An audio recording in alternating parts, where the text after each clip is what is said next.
Alors bonjour à vous tous encore et toutes. 7e jour de la neuvaine. Saint-Anne nous accompagne tout le temps, nous fait découvrir ensemble, moi comme vous, Jésus, un trésor qui s'offre à nous, puis que le Père veut nous donner. Alors le thème, un Dieu qui vient semer son regard en nous. Puis c'est inspiré d'une parole de Dieu du jour, en Matthieu 7, 10, 17, en ce jour du 23 jeudi. Si je leur parle en parabole, c'est parce qu'ils regardent sans regarder et qu'ils écoutent sans écouter ni comprendre. Je ne sais pas si des fois ça vous a déjà arrivé de regarder sans voir, d'avoir des yeux puis d'avoir le sentiment parfois d'être aveugle, de regarder puis des fois d'avoir passé à côté. D'un autre côté, le Seigneur a dit « comprends pas ». Quand on ne comprend pas, ce que le Seigneur nous offre, on dirait qu'on prend ça comme des paraboles, quelque chose de nuageux, quelque chose d'un peu nébuleux. Puis quand on comprend, on dirait qu'on voit que les images nous parlent de quelque chose de précieux, nous parlent de quelque chose d'ailleurs, qui concerne notre vie. Alors, on avait choisi avec Lisette et Bertrand cette belle image de Jésus. Excusez, c'est en miroir, hein, c'est à l'envers. Puis. Fait que, voyez-vous, quand vous regardez le visage de Jésus, là, ses yeux, il y a des yeux, je trouve ça beau, des yeux profonds. On dirait qu'il voit loin. On dirait qu'il voit des choses, tu sais, le fond des affaires, tu sais, la vérité. Une vraie lumière sur la vie, sur les êtres des autres. Un regard profond. Puis c'est ce regard-là qu'il a sur la nature, sur notre vie, sur nous-mêmes, sur les autres, qu'il nous propose. Puis on se rappelle que Jésus, il ne reste pas à la surface des choses. Il ne reste pas à l'apparence. Il ne reste pas au visible. Il voit plus loin que ça.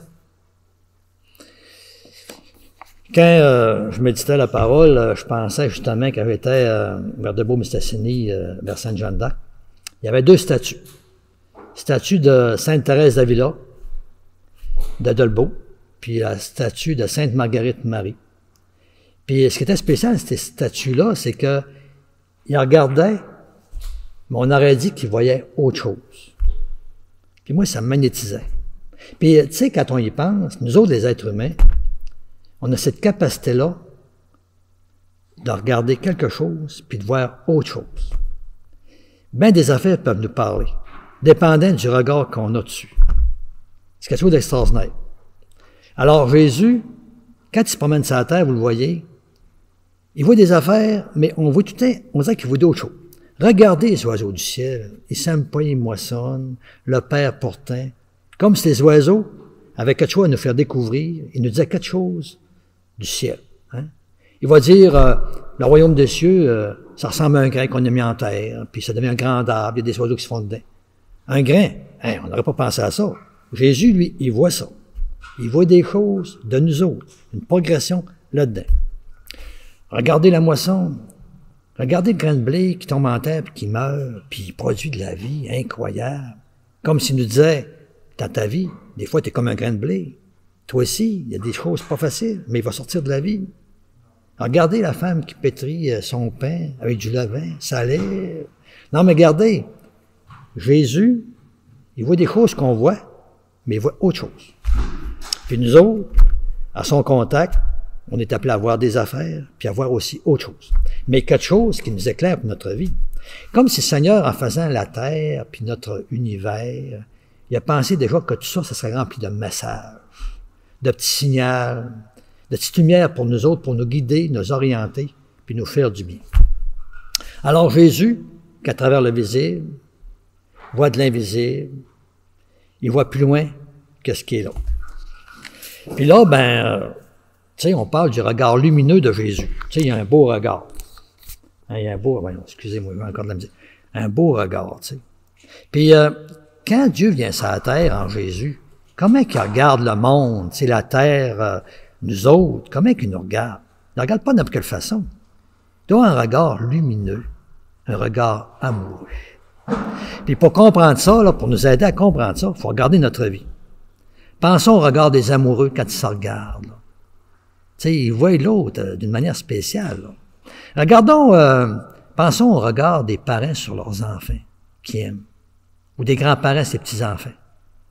Petit regard amoureux, là. Tu sais, un petit regard qui est comme une caresse, là.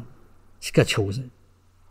Regard des amoureux, regard des parents, des grands-parents, regard des passionnés. Il y a une gang de passionnés sur la terre. Des gens qui aiment les oiseaux, qui aiment les motos, les autos, qui aiment la science, qui aiment la nature, la biologie, qui aiment les astres, qui aiment la pêche, mettez-en. Et quand ils pensent à ça, puis qu'ils regardent ça, là, hein, ils sont des passionnés. Leurs regards sont lumineux. Moi, un bon jour, à Sainte-Monique, quand du monde m'avait demandé de faire une célébration, tu sais, à cause pour les chevaux, là. Il y avait comme une espèce de chose de cow-boy. Moi, j'ai réuni du monde, une petite équipe, puis je voulais les entendre. Pourquoi ils voulaient célébrer de quoi? C'est qu'il y avait d'un show. Puis il m'a dit en affaire, j'ai dit, wow! Eux autres, là, ils ont le regard un peu de Dieu sur les chevaux. On sent qu'ils voient des affaires que moi, je ne voyais pas.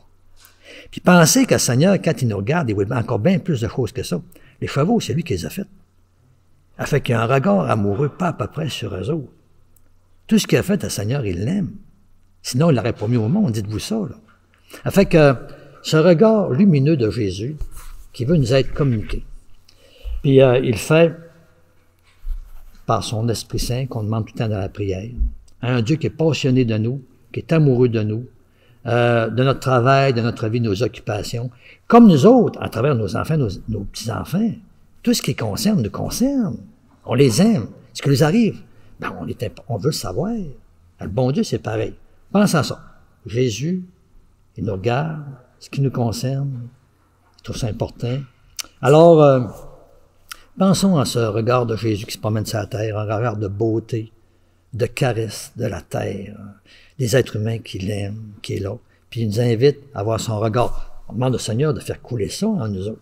Mais déjà, cette expérience de parents, grands-parents, d'amoureux, de passionnés, nous aide à soupçonner un peu ce regard-là. Alors, en terminant, je vous invite à vous demander comment Dieu vous regarde. Comment il regarde les autres que vous regardez? Ça a l'air de rien. Hein? Arrêtez-vous à ça.